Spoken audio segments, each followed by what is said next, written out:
3 ವರ್ಷಗಳನ್ನ ಪೂರೈಸಿದೆ. ಮುಖ್ಯಮಂತ್ರಿ ಬದಲಾವಣೆ ಆಗಿದೆ. ಮುಖ್ಯಮಂತ್ರಿಗಳು ಕೇವಲ 10 ಸಚಿವರೊಂದಿಗೆ ಸರ್ಕಾರವನ್ನು ನಡೆಸ್ತಾ ಇರ್ತಕ್ಕಂಥ ರೀತಿಯನ್ನು ನೋಡಿದ್ರೆ ಸ್ವತಃ ಮುಖ್ಯಮಂತ್ರಿಗಳಿಗೆ ಭಯ ಕಾಡ್ತಾ ಇದೆ. ಯಾವಾಗ ಮಂತ್ರಿಮಂಡಲದ ವಿಸ್ತರಣೆಗೆ ಕೈ ಹಾಕ್ತೀವೋ ಆವಾಗ ತಮ್ಮ ಬುಡಕ್ಕೆ ಬರ್ತದೆ ಅನ್ನೋ ಭಯದ ಕಾರಣದಿಂದ ಇನ್ನೂ ಕೂಡ ಕ್ಯಾಬಿನೆಟ್ ಎಕ್ಸ್ಪಾನ್ಷನ್ ಮಾಡೋದಕ್ಕೆ ಆ ದುಸ್ಸಾಹಸಕ್ಕೆ ಇನ್ನೂ ಕೂಡ ಕೈ ಹಾಕದಂತೆ ಕಾಣ್ತಾ ಇಲ್ಲ.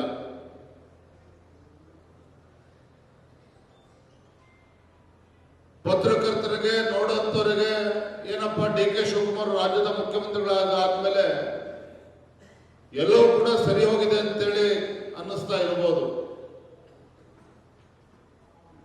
ಆದ್ರೆ ಯಾವ ದಿನ ಅವರು ಕ್ಯಾಬಿನೆಟ್ ಎಕ್ಸ್ಪಾನ್ಷನ್ ಕೈ ಹಾಕ್ತಾರೋ ಅಲ್ಲಿಂದ ಈ ರಾಜ್ಯದ ಮುಖ್ಯಮಂತ್ರಿಗಳ ಕೌಂಟ್ ಡೌನ್ ಶುರುವಾಗ್ತದೆ. ಈ ರಾಜ್ಯದಲ್ಲಿ 3ನೇ ಮುಖ್ಯಮಂತ್ರಿ ಬಂದರೂ ಕೂಡ ಆಶ್ಚರ್ಯ ಇಲ್ಲ.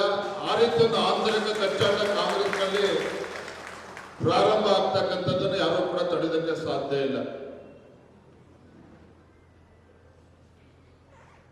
ಇವತ್ತು ಭಾರತೀಯ ಜನತಾ ಪಾರ್ಟಿ ಇವತ್ತು ರಾಜ್ಯದಲ್ಲಿ ನಾವು ವಿರೋಧ ಪಕ್ಷ ಸ್ಥಾನದಲ್ಲಿ ನಾವಿದ್ದೇವೆ, ವಿರೋಧ ಪಕ್ಷದಲ್ಲಿ ಕುಳಿತುಕೊಂಡಿದ್ದೇವೆ. ಅದಕ್ಕೆ ನಾವು ಇವತ್ತು ವಿರೋಧ ಪಕ್ಷದಲ್ಲಿ ಕೂತಿದ್ದೇವೆ ಅಂತ ಹೇಳಿದ್ರೆ ಅದು ಕಾಂಗ್ರೆಸ್ ಪಕ್ಷ ಎಷ್ಟು ಕಾರಣ,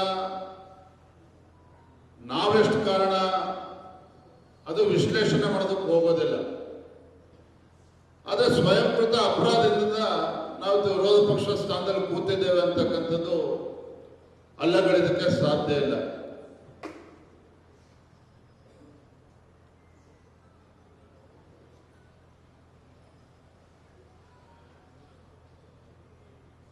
ಇವತ್ತೆಲ್ಲೋ ಒಂದು ಕಡೆ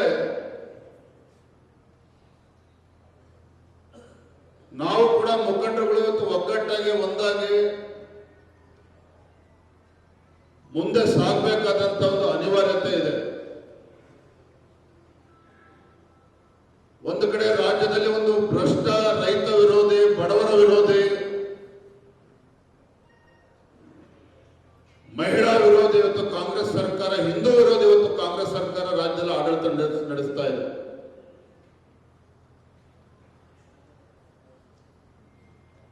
ಮತ್ತೊಂದು ಕಡೆ ನಮ್ಮ ಆಂತರಿಕ ಸಮಸ್ಯೆಗೂ ಕೂಡ ನಮ್ಮ ಕಾರ್ಯಕರ್ತರ ವಿಶ್ವಾಸ ಬರ್ತಾ ಇಲ್ಲ ಅಂತಕ್ಕಂಥದ್ದು ಕೂಡ ಅಷ್ಟೇ ಸತ್ಯ. ನಾನು ಪತ್ರಿಕಾ ಮಾಧ್ಯಮದ ಸ್ನೇಹಿತರಿಗೆ ಬಹಿರಂಗವಾಗಿ ಮಾತನಾಡ್ತಾ ಇದ್ದೇನೆ. ರಾಜ್ಯದ ಅಧ್ಯಕ್ಷನಾಗಿ ವಿಚಾರವನ್ನು ಹೇಳೋದಕ್ಕೆ ನನಗೆ ಸಂಕೋಚ ಅಂತ ನನಗೇನು ಅನ್ನಿಸ್ತಾ ಇಲ್ಲ.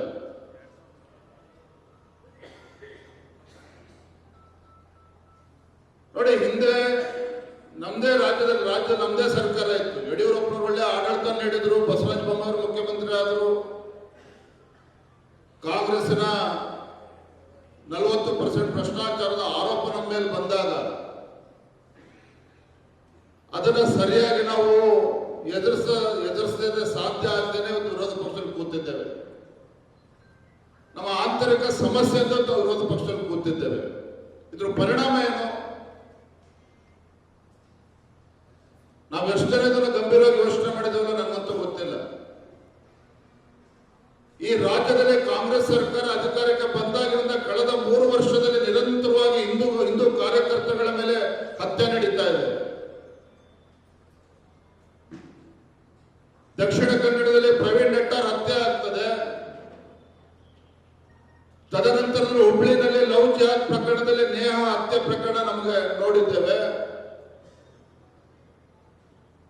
ಅದಾದ ನಂತರದಲ್ಲಿ ಕೊಪ್ಪಳದಲ್ಲಿ ಗವಿಸಿದ್ದಪ್ಪ, ಪರಿಶಿಷ್ಟ ಪಂಗಡಕ್ಕೆ ಸೇರಿರ್ತಕ್ಕಂಥ ಒಬ್ಬ ಹಿಂದೂ ಕಾರ್ಯಕರ್ತನ ಬರ್ಬರ ಹತ್ಯೆ ಆಗ್ತದೆ. ಹಾಡುವಾಗಲೇ ಯಲ್ಲಾಪುರದಲ್ಲಿ ಒಬ್ಬ ದಲಿತ ಮಹಿಳೆಯ ಹತ್ಯೆ ಆಗ್ತದೆ.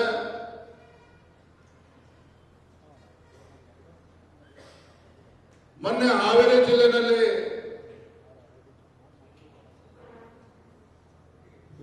ಹಟ್ಟಿ ಹಬ್ಬದ ಸಂದರ್ಭದಲ್ಲಿ ಹೋರಿ ಓಡಿಸ್ತಕ್ಕಂಥ ಸಂದರ್ಭದಲ್ಲಿ ಪಟಾಕಿ ಹೊಡೆದರು ಅನ್ನೋ ಕಾರಣಕ್ಕೆ